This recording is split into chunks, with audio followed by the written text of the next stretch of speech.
আসসালামু আলাইকুম এভরিওয়ান, সবাই কেমন আছেন? আপনাদের দোয়ায় আল্লাহর রহমতে আমিও খুব ভালো আছি। আপনাদের মাঝে মজাদার একটা খাবার রেসিপি নিয়ে আসলাম, ঘুগনি অথবা ডাবলি মাখা। ডাবলিটাকে ৩-৪ ঘন্টা ভিজিয়ে ভালো করে পরিষ্কার করে সামান্য লবণ ও খাবার সোডা দিয়ে সিদ্ধ করে নিয়েছি। এরপর একটা সালাদ বানিয়ে এতে আছে পেঁয়াজ কুচি, শসা কুচি, ধনিয়া পাতা কুচি ও বোম্বাই মরিচ আর লেবু। আপনারা তেঁতুলের টক দিতে পারেন, আমার বাসায় তেঁতুল ছিল না তাই লেবুর রস দিয়েছি। তারপর এখানে ঘুগনির আমার স্পেশাল মশলা দিয়েছি। আপনাদের কারো রেসিপি লাগলে আমাকে কমেন্ট করে জানাবেন।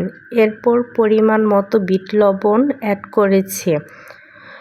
এই স্পেশাল মশলাটা অনেক কিছুর সাথে ব্যবহার করতে পারবেন, ফুচকা, চটপটি, ঝালমুড়ি। টকের জন্য আমি আমার পরিমাণ মতো লেবুর রস নিয়েছি, আপনারা আপনাদের পরিমাণ মতো টক নেবেন। এখানে আপনাদের ইচ্ছে মতো লেবুর পরিবর্তে তেঁতুলের টকও ইউজ করতে পারেন।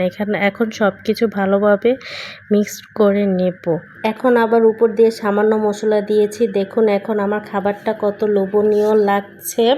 এতক্ষণ আমার ভিডিও দেখার জন্য সবাইকে ধন্যবাদ। সবাই আমার জন্য দোয়া করবেন, আমাকে বেশি বেশি সাপোর্ট করবেন।